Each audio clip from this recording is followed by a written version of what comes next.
మూసీపై ప్రభుత్వం అయితే తగ్గేలా లేదు. ఇప్పటికైతే రేవంత్ రెడ్డి ఆల్రెడీ మొన్న ప్రకటన కూడా చేశాడు. దక్షిణ కొరియాకు సంబంధించి మంత్రులును అధికారుల బృందం కూడా ఆల్రెడీ వెళ్ళి అదైతే అక్కడంతా స్టడీ కూడా చేయడం జరిగింది. మంత్రుల బృందం కూడా, అధికారుల బృందం, వాళ్ళతో పాటు విలేకరులు కూడా వెళ్ళారు, జర్నలిస్టులు కూడా వెళ్ళారు. వాళ్ళంతా ఒక వారం రోజులు అక్కడ పర్యటించి అక్కడ ఎలా ఉందనేది కూడా వాళ్ళు చాలా స్టడీ చేసి వచ్చిన తర్వాత కూడా ఇక్కడ చాలా వరకు అయితే కంపల్సరీ ఇంకో 3 monthsలో డిపిఆర్ వస్తుంది. ఖచ్చితంగా ఫస్ట్ ఫేజ్లో జంట జలాశయాలు లేకపోతే హిమాయత్ సాగర్ నుంచి గండిపేట నుంచి బాబుఘాట్ వరకు అయితే మేము స్టార్ట్ చేస్తామని చెప్తున్నారు రేవంత్ రెడ్డి. బాపుఘాట్ దగ్గర కూడా అతిపెద్ద, ప్రపంచంలో అతిపెద్ద గాంధీ విగ్రహం కూడా పెడుతున్నారు. సో దీనికి సంబంధించి అంటే అవసరమైతే ముఖ్యమంత్రి పాదయాత్ర చేస్తున్నాను, నేను ఎక్కడి నుంచి విక్టిమ్స్ బాధలు తెలుసుకోవడానికి నేను పాదయాత్ర చేయడానికి కూడా నేను రెడీగా ఉన్నానని చెప్పేసి చెప్తున్నారు. ప్రస్తుతం నేను రాజనగర్ కాన్స్టిట్యున్సీలోని డ్రీమ్ హోమ్స్ అనే ఒక గేటెడ్ కమ్యూనిటీ దగ్గర ఉన్నాను. ఇప్పుడు ఈ గోడ వెనకాలే మూసి ఉంది. సో వీళ్ళందరూ చాలా టెన్షన్గా ఉన్నారు. ఎందుకంటే ఎప్పుడు ఏ ఆఫీసర్లు వచ్చి మా పైన పడతారని చెప్పేసి మేము చాలా డబ్బులు పెట్టి ఇక్కడ కొనుక్కున్నాం. దాదాపు 2014 నుంచి మేము ఇక్కడ మేమందరం ల్యాండ్ కొనుక్కొని లోన్లు పెట్టుకొని ఇక్కడంతా ఇల్లులు కట్టుకున్నాం. సో ఇప్పుడు వచ్చేసి మూసి పక్కన ఉన్నారు, మీరందరూ వెళ్ళిపోవాల్సిందని చెప్పేసి ఆఫీసర్ జబర్దస్త్ చేస్తున్నారు. సో దీనికి సంబంధించి అసలు ముఖ్యమంత్రి ప్రకటనకు సంబంధించి ఏమనుకుంటున్నారో వాళ్ళని అడిగి తెలుసుకునే ప్రయత్నం చేద్దాం. మంత్రులు కూడా ప్రకటన అంటే చూసారు కదా, దక్షిణ కొరియా వెళ్ళారు, వాళ్ళు కూడా అక్కడ చూసారు. అదంతా చూసారా మీరు టీవీలలో? మేము చూసామండి. అదే ఇప్పుడు ఇక్కడ గండిపేట నుంచి స్టార్ట్ చేస్తాం అంటున్నారు కదా. సో మాకు ఇంకా టెన్షన్ ఇంకా ఎక్కువ అవుతుందండి. ఏం యాక్చువల్లీ డిపిఆర్ ఇంకా రెడీ లేదు అంటున్నారు. ఇప్పుడేమో మరి ఇక్కడ నుంచి స్టార్ట్ చేయాలనుకుంటా. అసలు వాళ్ళు ఫస్ట్ ప్లాన్ ఏంటో మనకు చెప్పాలి కదండి. క్లియర్గా మాకు చెప్పకుండా వాళ్ళు చేయడం ఎంతవరకు ఇదండి. అండ్ మోరోవర్ ఓకే, వాళ్ళు సౌత్ కొరియాకి వెళ్ళారని చెప్పారు. ఇప్పుడు అక్కడ కూడా చూసాను నేను, నాలా అలాగే ఉంది అంతే. సో ఇప్పుడున్న ప్లేస్ వాళ్ళు అలా డెవలప్ చేసుకోవచ్చు. ఎక్కువ ప్లేస్ ఉన్న చోటు, ఎక్కువ పబ్లిక్ లేని చోటు వాళ్ళు పెద్దగా ఎక్కడ కావాలో అక్కడ పెద్దగా డెవలప్ చేసుకోవచ్చు. బట్ ఉన్న ఇల్లులు ఎఫెక్ట్ చేయకుండా చేయండి. చూడు ఎంతమంది ఫ్యామిలీలు ఎఫెక్ట్ అవుతున్నారండి.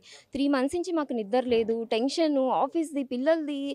ఇంకా ఏం చెప్తే వీళ్ళకి అర్థమవుతుంది అర్థం కావట్లేదు. ఎంతసేపు మేము ఇది చేసాం, చెయ్యండి, వీఆర్ నాట్ అగేన్స్ట్ కదా, మేము ఎవరికి అగేన్స్ట్ చెప్పట్లేదు. బట్ ఇల్లులు పోగొట్టి మీరు చెయ్యకండి అంటున్నాం మేము. అంటే చేయడానికి మీరు అడ్డం ఉన్నారనే కదా ప్రభుత్వం చెప్పేది. మీ రివర్ బెడ్లో కానీ లేకపోతే బఫర్ జోన్లో మీ అందరినీ తీసేస్తేనే ప్రభుత్వం అనుకున్నట్టు అక్కడ పెద్ద పెద్ద మల్టీ కాంప్లెక్స్ కానీ పెద్ద పెద్ద షాపింగ్ కాంప్లెక్స్లు అవన్నీ కట్టాలని ప్రభుత్వం డిసైడ్ అయింది కదా. సరే సార్, ఇప్పుడు మా ఇల్లు ఉండడం వల్ల వాళ్ళకి ఎఫెక్ట్ అవుతుంది అని చెప్తారు. ఇప్పుడు మా ఇంటి ప్లేస్లోనే కదా వాళ్ళు అదే బిల్డింగ్, అదే హోటల్స్, అవి ఇవి కడతారు. అప్పుడు వాళ్ళకి ఎఫెక్ట్ అవ్వదా? అండ్ ఇప్పుడు మా వల్ల అక్కడ మూసి ఎఫెక్ట్ అవుతుంది, స్మెల్ వస్తుంది, మా డ్రైనేజ్ ఇవన్నీ పోతుంది అంటున్నారు. ఇప్పుడు రేపు వాళ్ళకి వచ్చేది కూడా అదే చేస్తారు కదా, వాళ్ళకి కూడా అదే కదా, వాళ్ళది ఎట్లా చేస్తారు? సరే పోనీ ఇప్పుడు వాళ్ళకి మంచిగా చేస్తున్నారంటే అదేదో మా ఇల్లులు ఉంచి అది మంచిగా చేయమనండి. అదే డ్రైనేజ్ని సపరేట్ చేయండి. వాటర్ మంచినీళ్ళు ఇక్కడ మీరు చెప్పారు కదా, వాళ్ళు చెప్పినట్టు మూసికి మంచినీళ్ళు వదులుతామని చెప్తున్నారు. వదలండి, ఇంకా మాకు బోర్ వాటరు, ఆ వాటర్, ఈ వాటర్ యూస్ చేయడానికి మేము పక్కన ఇవే తీసుకుని తాగుతాం. మేము కూడా మా తరాలకు చెప్పుకుంటాం, ఇదిగోండి మా మూసి, మా సీఎం సార్ వచ్చారు, రేవంత్ రెడ్డి సార్ వచ్చారు, మన పిల్లల కోసం ఇంత మంచిగా చేశారని మేము కూడా గర్వంగా చెప్పుకుంటాం. అదేదో మా ఇల్లులు కూలగొట్టి ఇంకొకరికి బిల్డింగ్ కట్టుకోవడానికి ఇచ్చి మీరు ఆ నీళ్లు మంచి చేయడం ఎంతవరకు అండి? అండ్ ఇంకొకటి అంటున్నారు, నల్గొండ వాళ్ళకి మా వల్ల నల్గొండ ఎఫెక్ట్ అవుతుందని. అంటే నల్గొండ పీపుల్, నల్గొండ ఫార్మర్స్ చెప్పారా అండి మా ఇల్లులు కుల్లగొడితేనే వాళ్ళకి మంచినీళ్ళు వస్తాయని? లేదు కదా. అదొక్కటేనే ఆప్షన్ మనకి, ఇల్లులు కుల్లగొడితేనే ఒకటి ఆప్షనా? మనకేంటి ఇక్కడ 2 ఉంది. ఒకటి మనకి మూసి మంచిగా చేయాలంటే ఉన్నదాంతో చేసుకోవచ్చు, లేదు నీకు డెవలప్మెంట్ కావాలని చెప్తే అప్పుడు ఇల్లులు కుల్లగొట్టాలంట. సో అదే వాళ్ళ క్లారిటీ లేదు. వాళ్ళు ఫస్ట్ చెప్తారు మూసి మంచిగా చేయండి అని చెప్పి, చేయండి, మంచిగా చేయండి, ఫస్ట్ అది చేసి ప్రూవ్ చేయండి. మొదట్లో మూసి బ్యూటిఫికేషన్ అన్నారు, తర్వాత మూసి పునరుజ్జీవనం అంటున్నారు. అంటే గవర్నమెంట్ ఏది క్లారిటీగా చెప్పట్లేదు కదా. అదే సార్, అదే మేము అందుకే కదా పోరాడుతున్నాము. వాళ్ళ దగ్గర నుంచి అదే క్లారిటీ లేదు మా దగ్గర. ఆ క్లారిటీ లేకుండా వాళ్ళు వచ్చి ఏదేదో చెప్తుంటే పబ్లిక్ ఇంకా అందుకే కదా సార్ ఇంత అపోజ్ చేస్తున్నారు పబ్లిక్. అదే మీ సైడ్ నుంచి మీరు క్లారిటీగా ఉన్నారనుకోండి, పబ్లికే మేబీ వాళ్ళు స్వయాన ఇవ్వచ్చేమో, ఎవరికి తెలుసు. మీ దగ్గర క్లారిటీ లేకున్నప్పుడు పబ్లిక్ ఏం భయం వేస్తుంది, అయ్యో మా ఇల్లు తీసేసుకుంటారు, మమ్మల్ని రోడ్లో పడేస్తారు అనుకుంటున్నారు. ఆ క్లారిటీ మీరు ఫస్ట్ ఇవ్వండి. ఎక్కడ చూసినా అదే, ఎవ్వరు మినిస్టర్ వచ్చినా, ఎమ్మెల్యేస్ వచ్చినా, సీఎం వచ్చినా, ఎవరు వచ్చినా అదే, క్లారిటీ లేదు, మూసి చేస్తామంటారు. ఏం చేస్తున్నారు వాళ్ళకి అర్థం కావట్లేదు, మాకు అర్థం కావట్లేదు. ఓకే, 3 monthsలో డిపిఆర్ వస్తుంది అంటున్నారు. ఫస్ట్ ఫేజ్లో హిమాయత్ సాగర్ నుంచి బాపుఘాట్ వరకు చేస్తామంటున్నారు.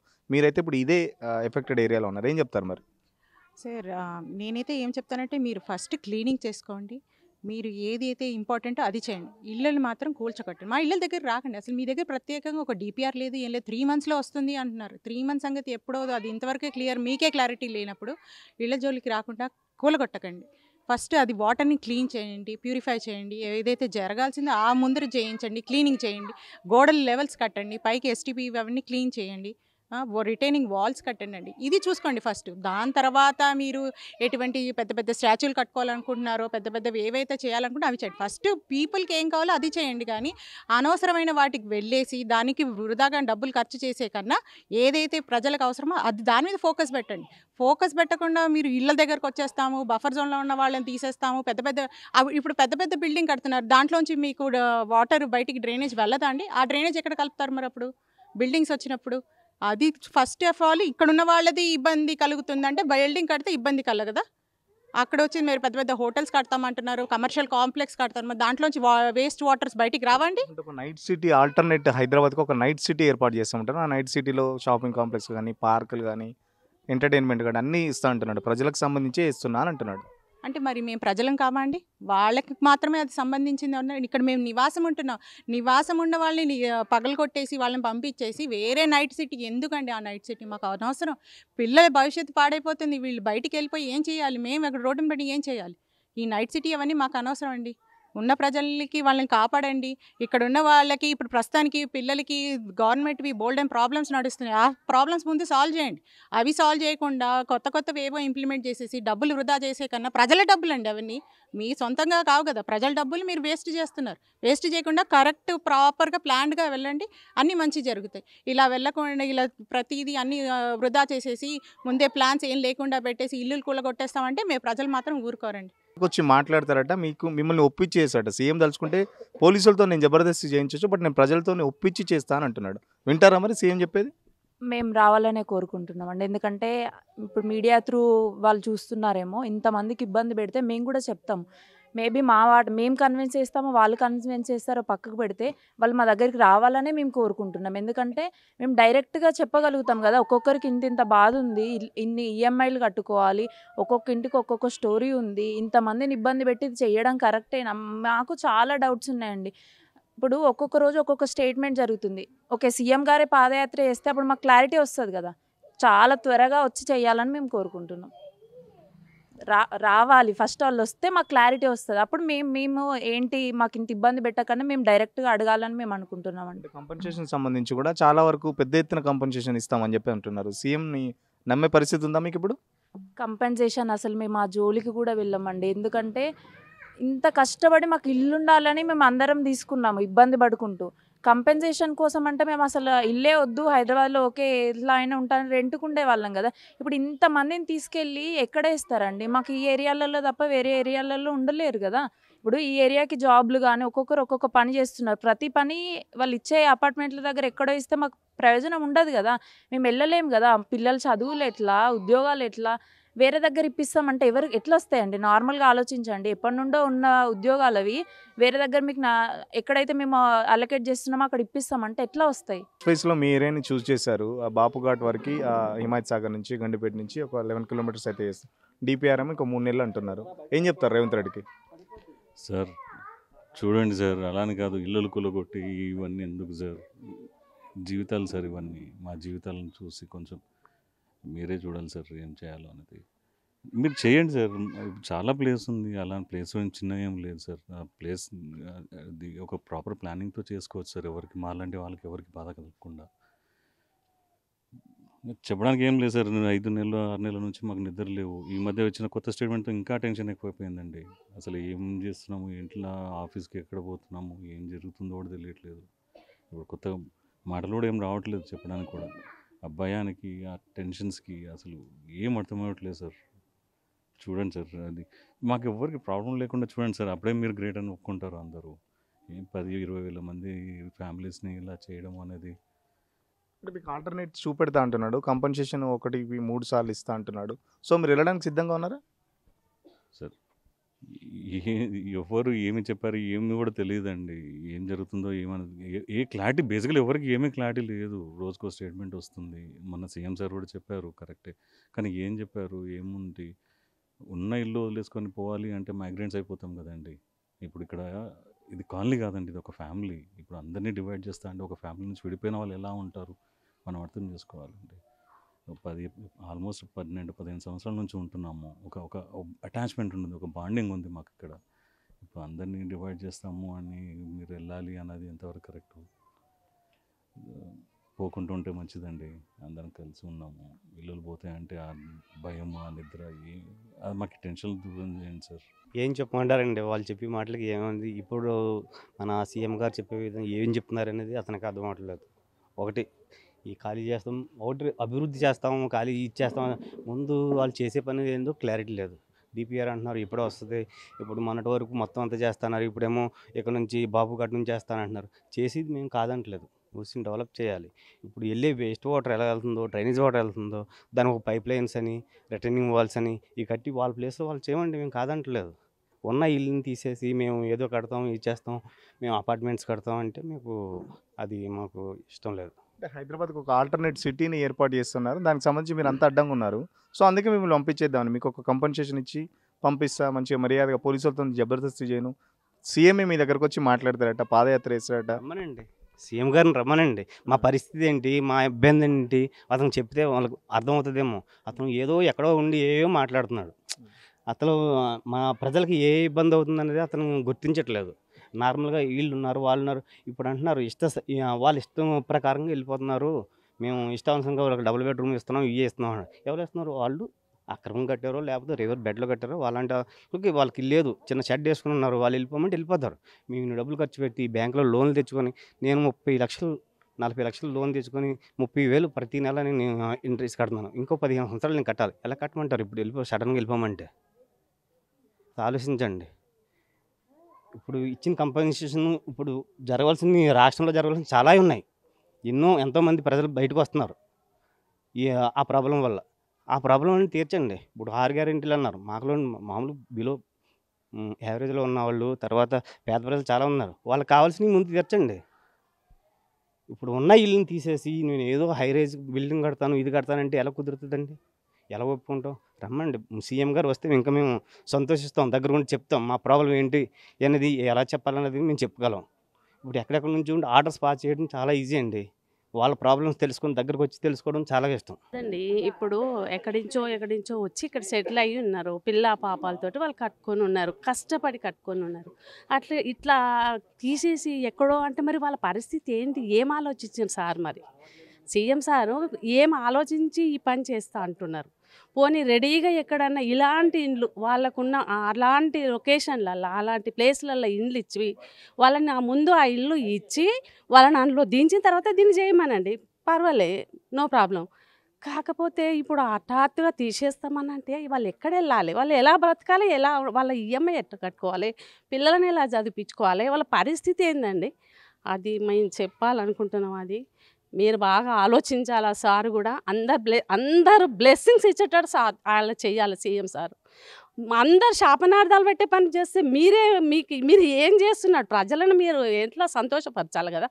అలాంటిది లేకుండా ఏదో కష్టపడి వాడు 24 గంటలు వాళ్ళు ఇళ్ళల్లో ఏడ్చుకుంటా, పిల్ల పాపలతో ఏడ్చుకుంటా ఉండే పనులు చేస్తుండ్రంటే ఎంత బాధ అవుతుందండి. ఇప్పుడు మేము కూడా మా ఇల్లు, మా పిల్లల ఇల్లు ఎట్లా కష్టపడ్డారో మాకు తెలుసు, వాళ్ళకి ఏం తెలుసు అండి.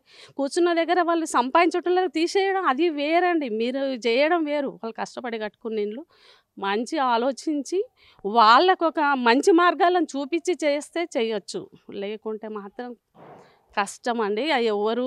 ఎవ్వరి ఉసురుట్టిగా పోదండి. నేను ఇది ఒకటి సెంటిమెంటల్గా చెప్తున్నా. పైన ఒకడు ఉండి కదా, నువ్వు సీఎంవే, పైన కూడా ఒక దేవుడు అనేటోడు ఉండి కదా, మళ్ళీ ఆయన కూడా చూస్తున్నాడు కదా ఎలా ఏం చెయ్యాలి ఏం చెయ్యొద్దు అనేది. ఆ నిర్ణయం కరెక్ట్గా తీసుకోమని చెప్పండి. అదే అంతే, దయచేసి అదొక్కటి మాత్రం చెప్పదలుచుకున్నాను. గా ఉన్నాం సార్. ఇక్కడ అందరూ మిడిల్ క్లాస్ వాళ్ళు, ఎవరు లో క్లాస్ వాళ్ళు లేదు, అలా అని హై క్లాస్ వాళ్ళు లేదు. మిడిల్ క్లాస్ అంటే మీకు అర్థమవుతుంది, ఒక్క మిడిల్ క్లాస్కి ఒక్కరికే అర్థమవుతుంది మిడిల్ క్లాస్ ప్రాబ్లం ఏంటో అని. ఎంతసేపు గవర్నమెంట్ కూడా పేదోళ్ళకి ఏదో చేయాలనుకుంటారు, లేదా బాగా ఉన్న వాళ్ళైతే లోన్స్ అవి ఎగ్గొట్టి వేరే వేరే దేశాలకు వెళ్తారు. బట్ ఒక్క మిడిల్ క్లాస్ ఒక్కటే సార్ మొత్తం ఇండియాని నిలబెడుతున్నది. వాళ్ళు సిన్సియర్గా ఉండి ఏదైనా సిన్సియర్గా కట్టుకుంటూ వెళ్తున్న వాళ్ళని, సో వాళ్ళ మీద వచ్చి పడుతున్నారు మీరు. ఒక్క మిడిల్ క్లాస్ మీదే పడుతున్నారు. ఎందుకంటే మాకు ఏమంటారు, మా గౌరవానికి ఎక్కడ ఇదవ్వకూడదని చెప్పి మేము అన్నీ భరించుకుంటూ ఉంటాం సార్. దాన్ని అడ్వాంటేజ్ తీసుకోకండి. ఎక్కడైనా మీరు చూస్తే లో క్లాస్ వాళ్ళు గొడవలకు వస్తారు, లేదా హై క్లాస్ వాళ్ళు డబ్బులు పెట్టి ఏదో చేసుకుంటారు. బట్ మిడిల్ క్లాస్ వాళ్ళు ఎక్కడ రారు అని చెప్పి వాళ్ళని టార్గెట్ చేయడం ఎంతవరకు అని న్యాయం చెప్పండి. మాకు తెలుసు సార్, ఎంత కష్టపడితే ఒక మిడిల్ క్లాస్ వాడు ఇంట్లో అందరూ సంపాదిస్తేనే మిడిల్ క్లాస్ గడుస్తుంది. ఒక్కరు ఇది ఎర్న్ చేస్తేనే అందరూ గడుస్తుంది. అలాంటి సిచ్యువేషన్ ఇది మిడిల్ క్లాస్ వాళ్ళది. వాళ్ళకి తెలుసు ఆఫీస్కి వెళ్ళి లోన్లు కట్టుకొని ఇంట్లో పిల్లలకి చూడండి. ఇప్పుడు ఈఎంఐ కట్టే వాళ్ళ సిచ్యువేషన్ ఎలా ఉంటుందో తెలుసా సార్? ఈఎంఐ కట్టుకోవాలి, పిల్లలు ఎడ్యుకేషన్కి పెట్టుకోవాలి, మా సేవింగ్స్కి పెట్టాలి. ఇక్కడున్న వాళ్ళు ప్రతి ఒక్కరు పిల్లలు కూడా not even more than 10 years crossed sir. 10 years కూడా లేదు పిల్లలకి. ఇంకా వాళ్ళ ఎడ్యుకేషన్ ఎన్ని ఇయర్స్ ఉంటుంది సార్? ఇంకొకటి మొత్తం ఆల్టర్నేట్ అన్ని చేస్తున్నాడు. పిల్లల చదువులకు సంబంధించి లేకపోతే మీ కంపెన్సేషన్ సంబంధించి అన్నీ చేస్తా అంటున్నాడు సీఎం. సరే, కాంపెన్సేషన్ అంటున్నారు సార్. నేను చెప్తాను చూడండి. ఇప్పుడు కాంపెన్సేషన్ అంటున్నారు కదా, నేను నా ఇంటికి ఈఎంఐ 60-70 వేలు కట్టుకుంటున్నాను. ఒక్కోసారి ఏంటంటే ఇంకా ఎక్స్ట్రా కట్టి 1,00,000 రూపాయలు కూడా కట్టుకుంటాం. ఇప్పుడు లేదో డబుల్ బెడ్రూమ్ అంటారు, లేదా అక్కడ ఏదో సైట్ అంటున్నారు, చెప్తున్నారు. ఆ సైట్ కాస్ట్ ఎంత ఉంటుంది సార్? పోనీ ఆ సైట్ కాస్ట్ ఎంతనే వండుకొని ఇప్పుడు దాన్ని కట్టేది ఎవరు? మేము కట్టుకోవాలా? అంటే ఇప్పుడు నువ్వు ఇల్లు తీసేసుకుంటావు, ఆ ఈఎంఐ కట్టాల్సిందే. కానీ వాళ్ళు ఏమైనా బ్యాంక్ వాళ్ళు ఊరికే ఉంటారు? ఈఎంఐ కట్టాల్సిందే. కానీ అక్కడ ఖాళీ సైట్ ఇచ్చుకొని నేనేం చేసుకోవాలి? భజన చేసుకోవాలా ఖాళీ సైట్లో కూర్చొని? లేదు కదా. ఇప్పుడు మేము 3-4 months నుంచి దీని గురించి ఫైట్ చేస్తున్నాము. Okay, we have formed a community, we are doing dharna. Okay, TRS వాళ్ళు వచ్చారు ఇక్కడికి మా ఏరియాకి, బీజేపీ వాళ్ళు వచ్చారు. Okay, so opposition party support చేస్తున్నారు. కానీ ఉన్న గవర్నమెంట్ డెవలప్మెంట్ మూసీ డెవలప్మెంట్ అది ఇది అంటున్నారు. కానీ మాకు ఇంతవరకు అని ఒక్కరు కూడా అఫీషియల్స్ వచ్చి మీకు మీ ఏరియాలో మేము ఇది ఫస్ట్ ఫేజ్ ఇప్పుడు గండిపేట నుంచి స్టార్ట్ చేస్తామంటున్నారు. ఓకే, మాకు ఒక్క ఇన్ఫర్మేషన్ కూడా పాస్ చేయలేదు వాళ్ళు. ఓకే, సీఎం ఏమో ఆయన చెప్తున్నారు, ఓకే అంతా గ్రౌండ్ లెవెల్లో వెళ్ళి మొత్తం డేటా కలెక్ట్ చేసామని. ఎవరు వచ్చినారు సార్?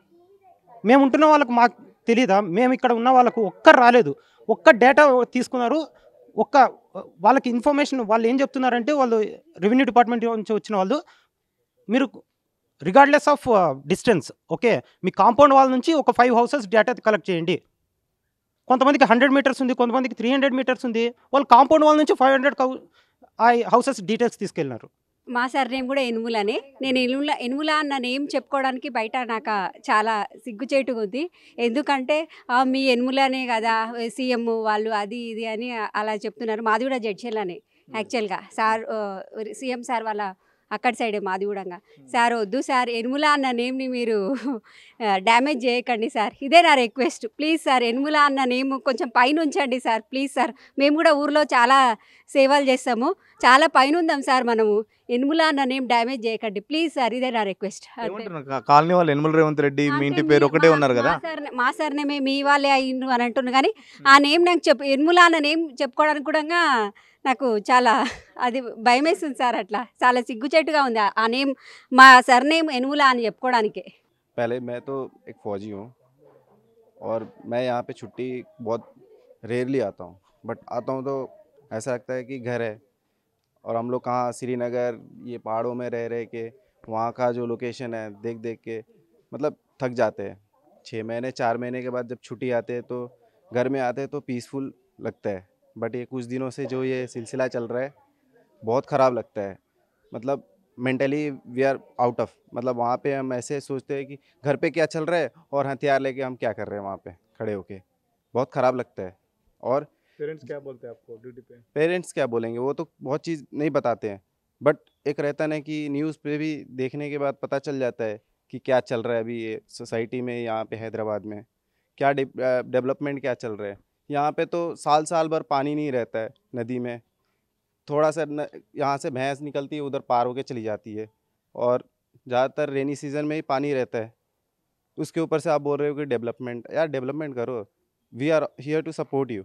हम लोग सपोर्ट करेंगे. जो भी चीज़ें हैं यहाँ पे कचरा नहीं फेंकना या फिर कुछ अनवांटेड चीज़ें होने वाली है वो हटा देंगे. हम लोग खुद सपोर्ट करेंगे हर चीज़ अगर डेवलपमेंट कर रहे हो तो. बहुत सुंदर करके रखें, जैसे घर रखते हैं ना वैसे करके रखेंगे घर को, मतलब वो नदी को. ठीक है, but the thing is that हमें भी तो देखना है ना. घर में एक मंदिर है, उसको हम डेली सुबह शाम पूजते हैं. वो घर तोड़ने का मतलब कि मंदिर तोड़ना हो गया.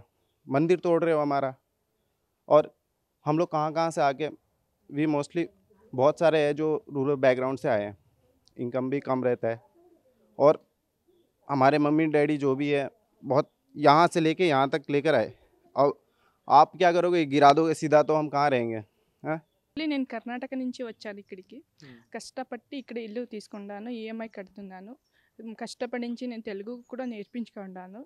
అందరూ కంపోజిషన్ వద్దు వద్దు వద్దు అంటారు, బట్ నాకు కంపోజిషన్ కావాలి. ఏం కావాలంటే సీఎం హౌసే కావాలి నాకు. నా హౌస్ సీఎంకి ఇస్తాను, సీఎం హౌస్ నాకు కావాలి. ఎందుకు సీఎం హౌస్కి వెళ్ళి ఏం చేస్తారు మీరు?